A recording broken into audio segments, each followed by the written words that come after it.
Hi guys, welcome to sizzling tea. आज मेरा video बनाने का कोई मन नहीं था और ना मेरे पास ऐसा कुछ ज़्यादा टाइम भी था। बट मैं इसके कमेंट्स देख रही थी सबा के, और मुझे एक कमेंट पे नज़र पड़ी मेरी, तो मुझे काफ़ी खराब लगा और मैंने सोचा कि this is the right time to talk about it. ये सब बातें मेरे दिमाग में काफ़ी पहले आती थी, but I did not have a very strong reason to talk about it. मुझे लगा कि और भी बहुत सारी चीज़ें चलने दो, कभी मिमिक्री कर ली, कभी अपना ऐसे ही एंगर निकाल दिया किसी और बात के लिए। लेकिन जो आज बात कर रहे हैं वो काफ़ी सेंसिटिव है। तो वो जो कमेंट था वो था सारा के लिए, और किसी ने लिखा था कि सारा कहाँ है आजकल, और मैं सारा के लिए ही ब्लॉग्स देखता हूँ सबा के, और यहाँ मैं कमेंट का स्क्रीनशॉट लगाती हूँ। और ये मुझे बहुत ट्रिगर कर गया। देखो, क्या कर रहे हैं ना ये लोग, सबा इब्राहिम और शोएब इब्राहिम। इसमें मैं शोएब को दूर रखना चाहती हूँ क्योंकि शोएब आजकल ये सब नहीं कर रहा है और मुझे उससे कोई लेना-देना है नहीं शोएब से।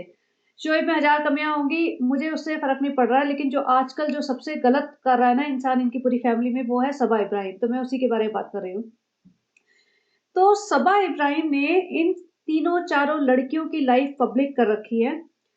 अ, रिज़ा तो है ही उसकी नंबर 1 फ़ेवरेट नौकरानी जिसे बना रखा है, और जैसे मैंने कल पॉडकास्ट लगाया था बैडमिंटन के बारे में, जिसने नहीं देखा प्लीज़ एक बार देख लेना, बहुत छोटा-सा ही है, ज़्यादा नहीं मैंने इस बारे में कोई रिपिटेटिव डिस्कशन किया है।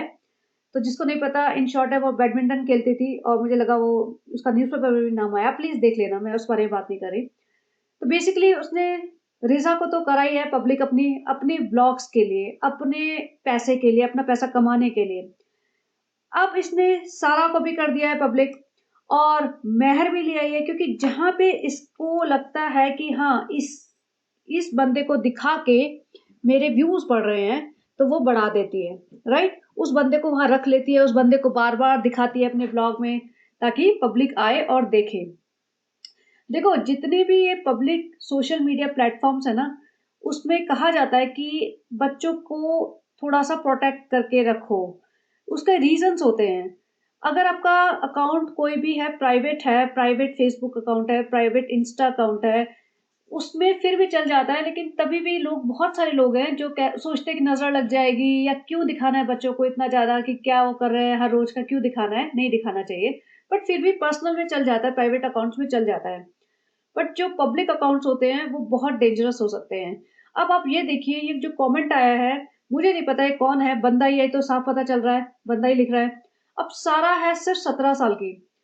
अब सबा इब्राहिम जाती है ना, तो वो पूरा रिकॉर्ड करते हुए लेके जाती है, सारा गली मोहल्ले, घर, एड्रेस सब पता चल जाए।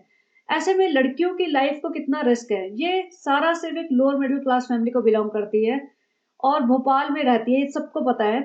और जिसको ऐसा होता है ना, वो थोड़े कुछ लोग साइकिक भी होते हैं। इस तरीके से लोग वीडियो देखते रहते हैं, एक अजीब-सी साइकिक मेंटालिटी हो जाती है उनकी। वो टिकट लेके बंदा पहुँच जाए और सारा का पीछा करने लगे, वो स्कूल जाती है बच्ची, तो कितना रिस्क हो सकता है उसकी लाइफ़ के लिए। और ये बातें ऐसा नहीं है कि पहली बार होंगी, ऐसी चीज़ें होती रहती हैं। तो हमें अपने बच्चों को, अपने घर के बच्चों को, अपने बच्चे, घर के बच्चों को प्रोटेक्ट करके रखना चाहिए। और ये इस बात से सबा को कोई फ़र्क नहीं पड़ेगा। उसको लग रहा है मेरा पैसा बन रहा है, मैं लाखों में खेल रही हूँ, मुझे क्या फ़र्क पड़ता है? अगर इसने ये कमेंट देख लिया ना कि सबा वो सारा को देखना चाहता है, ये बंदी में ना कोई ज़मीर नाम की चीज़ नहीं है। ये बंदी ना सारा को उठा के ले आएगी, इन द सेंस सारा को बुला लेगी, फ्रेंड्स हम इसकी एजुकेशन यहाँ करा देते हैं फ्रेंड्स। और ये सोचेगी सारा को मैं बार-बार दिखाती रहूँ, मुझे घंटा फ़र्क नहीं पड़ता कि इसके 4 आशिक बन जाएँ या इसको लोग बुली करें या तंग करें। और मेरे व्यूज़ बनते रहेंगे। और यही सबा करती थी, जो सबा करती थी ना, अपने टिकटॉक की वीडियो बनाती थी, पब्लिक अकाउंट पे बनाती थी, और इसीलिए तो बनाती थी कि मेरे को लोग देखते रहे, मेरे पैसे बनते रहे, मुझे क्या फ़र्क पड़ता है जो होता रहे। और जो पब्लिक अकाउंट बनते हैं ना, उसपे लोग बहुत ही वाहियात बातें लिखते हैं। आप सोच सकते हो, कोई यंग लड़की आँख मार-मार के नाच-गा के वीडियो बनाएगी, तो लड़के ही देखेंगे उसे मोस्टली, और किस तरीके के कमेंट्स लिखेंगे। आजकल इंस्टा बहुत पॉपुलर हो चुका है, और आजकल देखा जाए तो हर तीसरी-चौथी बंदी इंस्टा पे नाच रही है। आजकल थोड़ा-सा एक्सेप्टेंस बढ़ गया है शायद इस चीज़ के लिए, लेकिन 5-6 साल पहले इतना नहीं था। ख़ैर, मुझे सबा के बारे में बात इसलिए नहीं करनी कि उसको जो करना है वो करती रहे अपनी लाइफ़ के साथ। लेकिन जिस तरीके से बच्चों की लाइफ़, लड़कियों की लाइफ़ स्पेशली लेके आ रही है, वो कितना रिस्की है। महर अभी इतनी छोटी है, महर को उसने पूरा 2 महीने यूज़ किया है अपने ब्लॉग्स में। उसका सच, उसकी पुरानी पास्ट लाइफ़, उसकी फैमिली की लाइफ़, सारे मतलब स्कूल में जहाँ भी जाएगी ज़िंदगी भर उसको पता चल जाएगा। उसके सारे फ्रेंड्स को, इसकी माँ नहीं है, इसके पिताजी हैं, इसकी सौतेली माँ है, जो भी है, ये है, और घर की सारी सिचुएशन पता चल जाएगी। जो पब्लिक कहती है ना कि सोशल मीडिया पे नहीं डालो, वो बच्चों की सेफ्टी के लिए होता है कि उनकी लाइफ को पोटेंशियल डेंजर्स हो सकते हैं, साइबर बुलिंग हो सकती है, कोई मतलब अकाउंट पे जाके उनके बुली कर सकता है, और बच्चे नादान होते हैं, कई बार वो पेरेंट्स तक को नहीं बताते कि क्या हो रहा है। और ये सब बहुत सारे केसेस आते हैं कि लोग ना एडल्ट्स होते हैं, जो आप सबको पता ही होगा, इस बारे में बात करके ज्यादा फायदा तो नहीं है, फिर भी शॉर्ट में बता देती हूँ क्या करते हैं लोग। एडल्ट्स होते हैं ना, जो वो बच्चा बन के बातें करने लग जाते हैं। और आजकल बच्चे, सारे बच्चे, छोटे-छोटे बच्चे भी सोशल मीडिया पे पड़े रहते हैं, क्योंकि पेरेंट्स भी पड़े हुए हैं, और मतलब सब ये ट्रेंड ही आ गया है, ये टाइम ही ऐसा है। और वो बातें करते हैं, are you lonely? Are you scared? What are you doing? Are you alone? You need a friend? बच्चे इतने भोले होते हैं, बोलते हैं, या I am lonely, my parents are in their rooms, I want friend. वो फ्रेंड बन-बन के बातें करने लग जाते हैं उनसे। और थोड़े दिन बाद उनको बुलाते हैं, तुम यहाँ आ जाओ, तुम इस कॉर्नर पे मिलो, you want to meet me here, let's talk. और बहुत डेंजर चीजें भी हो जाती हैं, ऐसे बच्चे बहक भी जाते हैं, कई लोग मिलने चले जाते हैं, उन्हें पता भी नहीं चलता कि क्या से क्या हो जाएगा। ये एक कंट्री की बात नहीं है, ये एक बहुत जनरल बात है जो हर कंट्री में होती है, हो रही है, होती रहेंगी, अगर बच्चों को ध्यान नहीं रखा जाएगा। बच्चे एक्सप्लॉइट होते हैं। अब जिस तरह से इनकी लाइफ को इन्होंने सोशल मीडिया पे डाल दिया, अब सोशल मीडिया पे, इंटरनेट पे आने के बाद लाइफ तुम इसको इरेज़ नहीं कर सकते हो। कल को सबा इब्राहिम अपने सारे वीडियो डिलीट भी कर देगी ना। अब जैसे ये देख लो, टिकटॉक बैन हो गया, मेरे पास उसके टिकटॉक के वीडियो हैं। समझ में आया आपको? टिकटॉक इंडिया में बैन है, नहीं, लेकिन फिर भी ऐसे ही अगर ये सोशल मीडिया अपना अकाउंट बंद भी कर देगी, तो हज़ारों लोग हैं जिन्होंने इसके स्क्रीनशॉट्स ले रखे हैं अब, और वो स्क्रीनशॉट वो कहीं पे भी यूज़ कर सकते हैं, वो नहीं इरेज़ करा सकती, क्या करेगी? और कई बार क्या होता है, वो बच्चे जब बड़े हो जाएँगे तो उन्हें हो सकता है उन्हें पसंद ना हो कि हम बचपन में या जब यंग हो रहे थे हम ऐसे दिखते थे, वैसे दिखते थे, लोगों को पता चले। लेकिन इतने इनके एवरीडे के जो व्लॉग्स हैं उसपे तो उनके सारी ग्रोथ ही दिख रही है। और बुलिंग हुई होती है। अब जैसे रिज़ा को देख लीजिए, अब रिज़ा के साथ जो उसका व्यवहार है घर में, वो सबको पता है कि उसको एज़ अ सर्वेंट ट्रीट किया जाता है। उस सबको पता है कि वो उसके पेरेंट्स नहीं है नॉर्मल, मतलब वो पेरेंट्स कोई और है और ये गार्डियंस के साथ रहती है। सबको पता है कि उनके साथ कैसा ट्रीटमेंट होता है। वो चटाई बिछा के ज़मीन पे सो रहे हैं, वो बर्तन माँज रहे हैं, वो सबा की पूरी गुलामी कर रहे हैं, ये सबको पता है, ठीक है? अब वो कॉलेज जा रही है, चलो वो एकदम ब्रांड न्यू स्टार्टिंग हुई है उसकी। अब वो कॉलेज जाती है, वहाँ पे उस किसी को कुछ नहीं पता, लेकिन उसके व्लॉग्स के थ्रू वहाँ के सारे बच्चों को उसकी पूरी हिस्ट्री पता चल जाएगी कि ओह! तुम यहाँ पे स्टाइल मार रहे हो, तुम्हारी असली हालत तो हमें पता है, तुम कहाँ रहते हो, कैसे रहते हो, क्या तुम्हारे साथ ट्रीटमेंट होता है।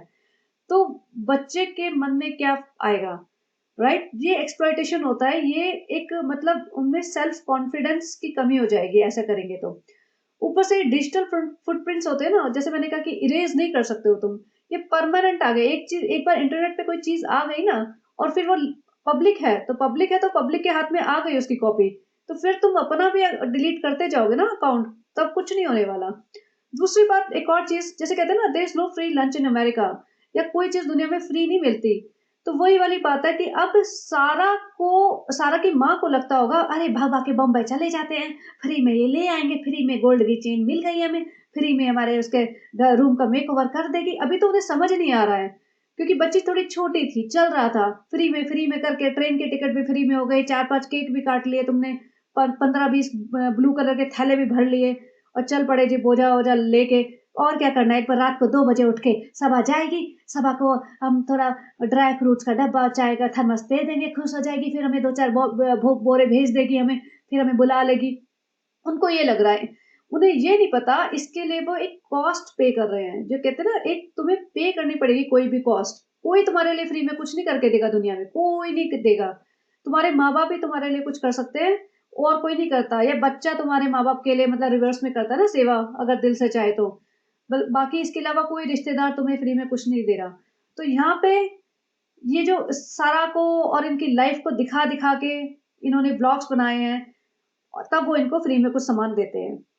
अब शोएब और दीपिका का रोल इसमें ज़्यादा नहीं है, क्योंकि सारा को वो नहीं दिखाते ऐसा कुछ, और ना वो अभी मोहदा गैंग को ज़्यादा अपने व्लॉग्स में ले रहे हैं, तो इसलिए मैं इनको आउट रखना चाहती हूँ।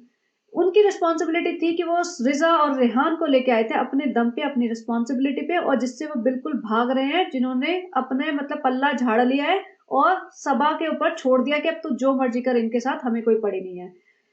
वो बहुत गलत है उनका एटीट्यूड इस तरीके का। और पेरेंट्स का तो भैया है ही अल्टीमेटम, मतलब मैं क्या बोलूँ, पेरेंट्स तो मतलब मुझे इतने केयरलेस लगते हैं कि ये दोनों के दोनों, कि मैं क्या कर दूँ उनका, कि उनको बिठा के अच्छी सी क्लास दे दूँ मैं, ऐसा मन करता है कि भाई इतना भी हाथ से नहीं निकली है दुनिया, तुम बॉम्बे में रह लो, वो समझ में आता है कि तुम्हारे बच्चे अब मोहदा में रह नहीं पाएंगे, क्योंकि अब तुमने इस तरीके से उन्हें एक्सपोजर दे दिया है, और बच्चों के लिए भी शायद वो गलत होगा। लेकिन मुंबई में तो एक छोटा-सा अपार्टमेंट लेके रह सकते हैं, इतना तो खालू कमा लेते होंगे, नहीं तो बेटी खाला ही कुछ काम-वाम करने लग जाए, घर में खाना बना के बेचने लग जाए, हज़ारों चीज़ें हैं जिससे लोग कर सकते हैं। व्लॉगिंग ही करना शुरू कर दें, रिज़ा अपनी व्लॉगिंग करना शुरू कर देगी तो इतना तो खींच लेगी कि मतलब 25-30 हज़ार कमा ले महीने का, 40-50 हज़ार शायद कमा ले। तो अगर कोई चाहे तो कमाई के तरीके हैं, लेकिन अपनी रिस्पॉन्सिबिलिटी से भागना बहुत आसान होता है और बहुत ही गलत होता है। बच्चे बहुत मासूम होते हैं, उनको कभी भी ऐसे एक्सपोज नहीं करना चाहिए। अब बात आती है इसकी अ, महर की। अब महर को इसके पापा ने, सुनने में आया इसके पापा ने बोल दिया कि नहीं भाई महर की हमें इतनी ज़्यादा कंट्रोवर्सी नहीं चाहिए, महर मौदा में ही रहेगी। हो सकता है महर को बुरा लग रहा हो, क्योंकि देखो बच्ची है, उसको लगेगा कंफर्ट की लाइफ, उसको लगेगा भीड़-भाड़ है, लोग चहल-पहल मच रही है, घूमने जा रहे हैं रोज़ कार में बैठ के, एसी-वेसी चल रहे हैं और खाना-पीना बाहर का खा रहे हैं, क्या फ़र्क पड़ता है? चालू अप्पी ने बोल दिया कि 2 बार बर्तन मांज ले, या मैं घर में भी तो अपने बर्तन मांजती हूँ, घर में भी तो मैं काम करती हूँ, यहाँ पे भी कर लिया झाड़ू पोछा, तो क्या फ़र्क पड़ता है? सालों पे इतना कुछ दिला देती है, बैग बॉटल दिला दिया, कपड़े नए-नए दिला रही है। लेकिन मामू थोड़े से उन्हें लगा होगा कि शायद इतना ज़्यादा बेटी के बारे में बातें फैले सही नहीं है। और देखो हर पेरेंट्स को अपने बच्चे के लिए बच्चे की आगे की लाइफ डिसाइड करने का पूरा हक होता है। और जैसे कई लोग कहते हैं ना कि सारा ये चाहते थे कि सारा भी यहीं रह जाए और सारा को भी यूज़ करें व्लॉग में, और लेकिन सारा के पेरेंट्स ने डिसाइड किया कि वो नहीं, मतलब वहीं पढ़ाई करेगी। अब अगर ये वीडियो मेरा सारा के पेरेंट्स तक जा रहा है, तो मैं रिक्वेस्ट करती हूँ उनसे कि सारा को अपने इस सबा के ब्लॉगिंग से दूर रखें। बहुत सारे रीज़न्स हैं। देखो सारा इनके पूरे खानदान की सबसे प्रिटी लड़की है, ये तो आप एग्री करेंगे। रिज़ा, मैं ये नहीं कह रही कि लड़के सिर्फ़ प्रिटी लड़कियों के ही पीछे आते हैं, नहीं है, लेकिन मोस्टली प्रिटी लड़कियों के पीछे जाते हैं, ठीक है? मैं ये नहीं कह रही कि रिज़ा के पीछे कोई नहीं आएगा, आएगा, उसके भी पीछे आ जाएगा।